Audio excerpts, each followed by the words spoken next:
Yes, hybridisation का first part हमने complete किया था, जो कि सिग्मा बॉन्ड डिपेंडेंट हम हाइब्रिडाइजेशन निकालते हैं।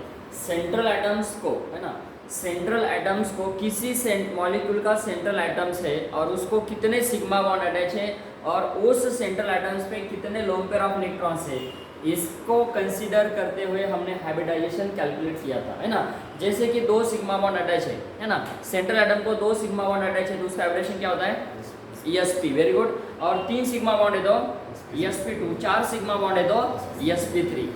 एक लोन पेयर ऑफ इलेक्ट्रॉन्स है तो उसको एक सिग्मा बॉन्ड कंसीडर करना है। जैसे कि हमने अमोनिया मॉलिक्यूल लिया था, अमोनिया मॉलिक्यूल का हाइब्रिडाइजेशन sp3 बताया था, वाटर मॉलिक्यूल का हाइब्रिडाइजेशन sp3 बताया था, मीथेन मॉलिक्यूल का हाइब्रिडाइजेशन sp3 बताया था, इथिन मॉलिक्यूल का sp2 बताया था। इथिन मतलब उसमें एक पाई बॉन्ड सेंट्रल एटम्स को है, 3 सिग्मा बॉन्ड है। एसिटिलीन मॉलिक्यूल मतलब जिसमें भी ट्रिपल बॉन्ड है ना, कार्बन एटम को 2 सिग्मा बॉन्ड वहां पे अटैच है तो उस कार्बन, उस सेंट्रल एटम्स का हाइब्रिडेशन क्या होता है, sp होता है। ओके, यहाँ पे सपोज कार्बोकैटायन और कार्बन आयन की बात करते हैं अपन, रिएक्शन इंटरमीडिएट हमने देखे थे कुछ example, carbocation, carbon ion, free radicals, nitrene, carbene, benzyne, ऐसे जो रिएक्शन इंटरमीडिएट है उसके भी हाइब्रिडाइजेशन कैलकुलेट किया जाता है। मतलब ये जो स्पीशीज होते हैं कौन से बेटा, रिएक्शन इंटरमीडिएट जो है कार्बोकैटायन, कार्बोकैटायन मतलब क्या कि carbon carries positively charge, carbon ion मतलब कार्बन कैरीज नेगेटिवली चार्ज, है ना। तो ऐसे एटम्स के हाइब्रिडाइजेशन कैलकुलेट करने के लिए एक फार्मूला दिया गया है, डायरेक्टली विदाउट फार्मूला से भी हम कैलकुलेट कर सकते हैं हाइब्रिडाइजेशन। देखो बेटा यहाँ पे फार्मूला क्या है, for the calculation of the hybridisation very simple, एक एरो मैंने ऐसा यूज किया है, देखो यहाँ पे ऐसा एरो यूज किया है, ऐसा। So what you mean by this arrow, so this is related to this formula. मतलब क्या है, जब हम ऐसे ऊपर जाते हैं तो बोलते हैं ना, मतलब पॉजिटिवली सोचो, है ना, मतलब इंक्रीज होता है, एडिशन होता है ना। अब हम ग्रोथ कर रहे हैं, ग्रोथ हो रही है हमारी, तो क्या बोल रहे हैं, पॉजिटिव बोल रहे हैं, इजंट पॉजिटिव। फिर नीचे आते हैं तो क्या होता है ना, उसके अपोजिट व्हाट अपन, नेगेटिव। फिर ग्रोथ हो रहा है, फिर पॉजिटिव। तो यहाँ पे 2 सिंबल हमें यूज करना है और एटम्स लेना है हमें। यहाँ पे हम एटम्स लेते हैं ए एटम्स, यहाँ पे लेते हैं बी एटम्स, सी एटम्स और डी एटम्स। ये 4 एटम्स हमने यूज किया, ए बी सी डी, और हम यूज करते हैं VMHCA, मतलब ए के जगह पे लेते हैं V और B के जगह पे लेते हैं M, C instead of C we can take what again C and instead of D we can take A। म्हणजे काय आहे, आपण या ठिकाणी V घेणार, M घेणार, C घेणार आणि A घेणार। So we can use here V M C A। So we can go, this is the growth of this addition of V plus M minus C plus A। Very simple, formula is that V plus M minus C plus A। Growth हो रहा है, plus बोलो, decreasing आ रहा है, minus, फिर growth हो रहा है, प्लस। तो क्या है, VMCA। What is that, VMCA। यहाँ पे देखो फार्मूला, एग्जांपल कैसा फार्मूला है बेटा, hybridization is equal to 1/2। So here is that V plus M minus C plus A, V plus M minus C plus A। V is what, V होता है हमारा valence electron, M होता है monovalent, C होता है cation और A होता है अनायन। देखो यहाँ पे हम एक एग्जांपल लेके इसको एक्सप्लेन करेंगे और इसको हम ऐसा भी लिख सकते हैं RH, hybridisation is equal to, देखो हाइब्रिडाइजेशन को शॉर्ट फॉर्म में हम ऐसा भी लिखते हैं बेटा, H and brought the top to the chair, so that is called as hybridization। Hybridization is equal to V plus M minus C plus A divided by 2। ये फॉर्मूला है हमारा हाइब्रिडाइजेशन का। अब देखिए इसके अकॉर्डिंग हमें एग्जांपल सॉल्व करना है। सिया इसको लेके चलते हैं, hybridisation, formula for the hybridisation we can use here. Example हम यहाँ पे लेते हैं और उसके पहले कौन से हाइब्रिडाइजेशन होते हैं, कितने हाइब्रिडाइजेशन हम कैलकुलेट कर सकते हैं। देखो बेटा कितने टाइप्स के हाइब्रिडाइजेशन यहाँ पे कैलकुलेट कर सकते हैं। सी हियर दिस H को हमने बोला हाइब्रिडाइजेशन, V मतलब valence electron of the central atom. Valence electron of central atom means what, जैसे कि वाटर मॉलिक्यूल है, वाटर मॉलिक्यूल में सेंट्रल एटम कौन सा है,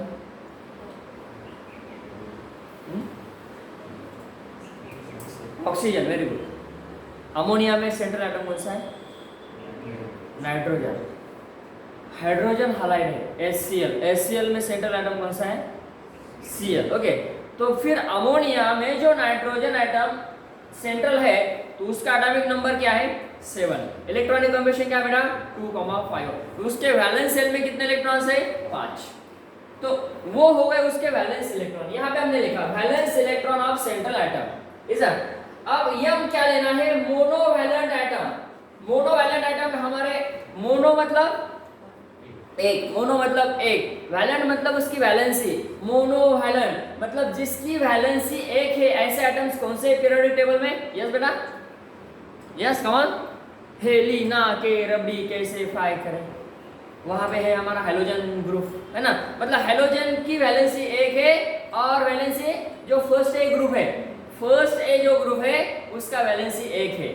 मतलब हाइड्रोजन एटम्स है, हाइड्रोजन का वैलेंसी एक है, वो हुआ मोनोवैलेंट। हेलोजन है फ्लोरीन, क्लोरीन, ब्रोमीन, आयोडीन, इसके वैलेंसी एक है बेटा, तो उसको कहा जाता है मोनोवैलेंट। ऐसे जो एटम्स है उसकी वैल्यू क्या लेना है? 1 लेना है। देखो यहाँ पे हाइड्रोजन एंड हेलोजन हमने लिखा। C for cations and A for number of anions. Number of cation, number of अनायन। यहाँ पे हमने इसको एक्सप्लेन किया, number of cation and number of अनायन। एक ऑर्डर हमने यहाँ पे लिया, कल एग्जांपल लिया था हमने loan pair and bond pair के ऊपर। देखो बेटा ये इंपॉर्टेंट पार्ट है, हमें स्टेबिलिटी ऑर्डर कैसा होता है यहाँ पे कुछ लिखा है VSEPR। So the long form of VSEPR is nothing but what? Valence shell electron pair repulsion. मतलब लोन पेयर क्या होता है? लोन पेयर के बीच में स्टेबिलिटी मतलब मोस्ट स्टेबल होता है, नजदीक होना चाहिए लोन पेयर, उसके बाद में बॉन्ड पेयर नजदीक होना चाहिए। So that is called as what? Lone pair is greater than lone pair and bond pair. तो यहाँ पे स्टेबिलिटी के अकॉर्डिंग देखो बेटा, स्टेबिलिटी के अकॉर्डिंग क्वेश्चन आपको पूछा जाता है। कुछ मॉलिक्यूल्स आपको दिए जाएंगे, है ना, कुछ मॉलिक्यूल्स आपको दिए जाएंगे और उसका ऑर्डर पूछा जाएगा कि स्टेबल मॉलिक्यूल कौन सा है और स्टेबल है तो वो क्यों है। या भी रीजनिंग के तौर पे आपको इसको एक्सप्लेनेशन भी कर सकते हैं, stability of loan pair and bond pair. तो हमें एक्सप्लेन करना है, हमारे पास कुछ मॉलिक्यूल्स दिए, ऐसे मॉलिक्यूल आपको दिए जाएंगे, ऐसे मॉलिक्यूल्स आपको प्रोवाइड किए जाएंगे और उसको आपका क्या करना है? हाइब्रिडाइजेशन निकालना है। अब यहाँ पे NO2 पॉजिटिव ऐसा एटम्स है, BeCl2 है। चलो पहला सिंपल एग्जांपल लेते हैं BeCl2। देखो बेटा वेरी सिंपल, बहुत सिंपल है, सिर्फ आपको याद रखना है। ये जो है BeCl2, सबसे पहले हम क्या करेंगे? इसका सेंट्रल एटम्स को चूज करेंगे, क्योंकि हाइब्रिडाइजेशन हमें निकालना है तो सेंट्रल एटम्स का निकालना है बेटा। सेंट्रल एटम में हमारा B और B का एटॉमिक नंबर हमें पता होना चाहिए। कम ऑन फर्स्ट, बेरिलियम का एटॉमिक नंबर 4 है, इलेक्ट्रॉनिक कॉम्बिनेशन 2,2 है। Got it? उसके आउटरमोस्ट शेल में कितने इलेक्ट्रॉन्स है? मतलब वैलेंस इलेक्ट्रॉन कितने हैं बेटा? कम ऑन 2, वैलेंस इलेक्ट्रॉन 2 है। अब देखो हमें फार्मूला यूज करना है। What is the formula? Hybridisation is equal to 1/2 V plus m minus c plus a। ये फार्मूला मैंने ऐसा यहाँ पे लिख दिया। देखो बेटा अब यहाँ पे 1/2 लेना है, वैलेंस इलेक्ट्रॉन कितना है बोलो? 2। मोनोवैलेंट है क्या? मोनोवैलेंट मतलब क्या? उस एटम्स को अटैच, कितने एटम्स है, जो भी एटम्स है, इट में भी सिमिलर और डिसिमिलर। मोनोवैलेंट में सिमिलर हो सकते हैं, डिसिमिलर। सिमिलर मतलब Cl हो गए, Br हो सकता है, F हो सकता है, H हो सकता है ना। मतलब BeH2 में दो मोनोवैलेंट है, हाइड्रोजन एंड हाइड्रोजन। BeCl2 में भी दो मोनोवैलेंट है, कौन? Cl and Cl। तो यहाँ पे मोनोवैलेंट कितने हैं बोलो बेटा? मोनोवैलेंट यहाँ पे कितने हैं? यस 2 है, मोनोवैलेंट 2 है। क्लोरीन 2 है। अब कैटायन है क्या? यहाँ पे कैटायन की संख्या दिख रही है आपको? पॉजिटिव चार्ज है इसमें कुछ नहीं है, पॉजिटिव चार्ज नहीं है और नेगेटिव चार्ज भी नहीं है। तो फिर हमने क्या किया? 0 0 लिख दिया। तो very important and very simple. अब देखो यहाँ पे 2 + 2 कितना हो गया? 4 हो गया, है ना। 1/2 4, इसको कैंसिल करो, कितना बचा? यस 2 बचे। इसका आंसर आएगा 2, बराबर है? इसका आंसर आया 2। अब हमारा रूल यूज करो। क्या रूल है हमारा? 4 है तो क्या, 3 है तो क्या, 2 है तो क्या? 2 है तो क्या बोलो बेटा? Sp। 3 है तो क्या? Sp2 और 4 है तो Sp3। ये रूल हमें यूज करना है हर बार। यहाँ पे देखो 2 आंसर आया, तो इस BeCl2 का सेंट्रल मेटल एटम जो है इसका हाइब्रिडेशन क्या होगा? Come on sp hybridisation. Very good बेटा, देखो यहाँ पे आया हमारा sp hybridisation. Got it? Very very simple. यहाँ पे कुछ डाउट है, नहीं समझा, अब डिस्कस कर सकते हैं। चलो बेटा थोड़ा डिस्कस करना है मेरे साथ। इसके अलावा और भी मुझे एग्जांपल लेना है जो कि इसको हाइब्रिडाइजेशन के तौर पे हम एक्सप्लेन कर सकते हैं। यस, यहाँ पे और कौन से एग्जांपल है? CS2 ले सकते हैं और NO2 पॉजिटिव ले सकते हैं। कौन? CS2 एग्जांपल है मेरे पास। CS2 carbon disulphide, CO2 carbon dioxide. अब चलो यहाँ पे मुझे क्या करना है बेटा? हाइब्रिडाइजेशन इसका बताना है। क्या करेंगे? सबसे पहले सेंट्रल एटम, इसको सॉल्व करते हैं। सेंट्रल एटम कार्बन है, कार्बन का एटॉमिक नंबर 4 है, 6। इलेक्ट्रॉनिक कंबेशन 2,4 है। वैलेंस शेल में कितने इलेक्ट्रॉन है? वैलेंस शेल इलेक्ट्रॉन कितने बेटा? 4 है। Is it? अब देखो फार्मूला यूज करना है 1/2 V + m - C + A, V + m - C + A। अब देखो हाइब्रिडाइजेशन का फार्मूला हमने लिख लिया 1/2, यहाँ पे लिख लिया। वैलेंस इलेक्ट्रॉन कितने बेटा? Yes come on, valence electron 4 है। मोनोवैलेंट कितने हैं इसमें? नहीं है, मोनोवैलेंट नहीं है क्या? मोनोवैलेंट, मोनोवैलेंट मतलब इस कार्बन को हाइड्रोजन और हायड्रोजन अटॅच आहे क्या? या कार्बनला हायड्रोजन किंवा हायड्रोजन अटॅच आहेत का? नाहीत ना, मग मोनोवॅलेंटचा प्रश्नच येत नाही। मग काय झालं सांगा? मोनोवॅलेंट 0, कटायन 0, अनायन 0, 0 0, 2/1/1/4/2 कितने हो गए बेटा? 2 हो गए। आंसर क्या आएगा? यस कमा sp हाइब्रिडाइजेशन है ना। अब हमने बताया था कि ये sp हाइब्रिडाइजेशन होला। C double bond S, C double bond S क्या होता है बेटा? ये लीनियर है ना। इसका शेप कैसा है? ये लीनियर है, लीनियर है। इसका बॉन्ड एंगल क्या है बेटा? 180 डिग्री। इसका बॉन्ड एंगल है 180। जो सेंट्रल एटम है, यहाँ पे जो सेंट्रल एटम है इसका हाइब्रिडाइजेशन है sp। अब ऐसा दूसरा एग्जांपल हम यहाँ पे लेते हैं। कम ऑन, ये एग्जांपल लेते हैं जिसका भी NO2 पॉजिटिव ऐसा चार्ज। अब देखो इस स्पीशीज में पॉजिटिवली चार्ज आया है। सबसे पहले हम इसको सॉल्व करना चाहिए। चलो क्या करेंगे? यस बेटा कम ऑन, इसका आंसर हमें निकालना है।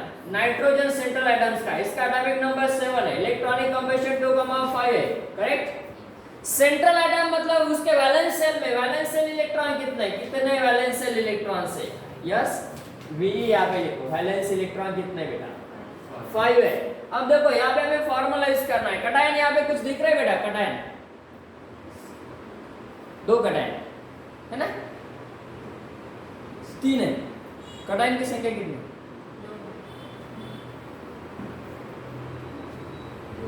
कटायन की संख्या इसमें कितनी है? कटायन मतलब पॉजिटिव चार्ज, अनायन मतलब नेगेटिव चार्ज। अरे यहाँ पे कटायन कितना है? कटायन एक ही है ना, एक ही चार्ज है ना, पॉजिटिव चार्ज।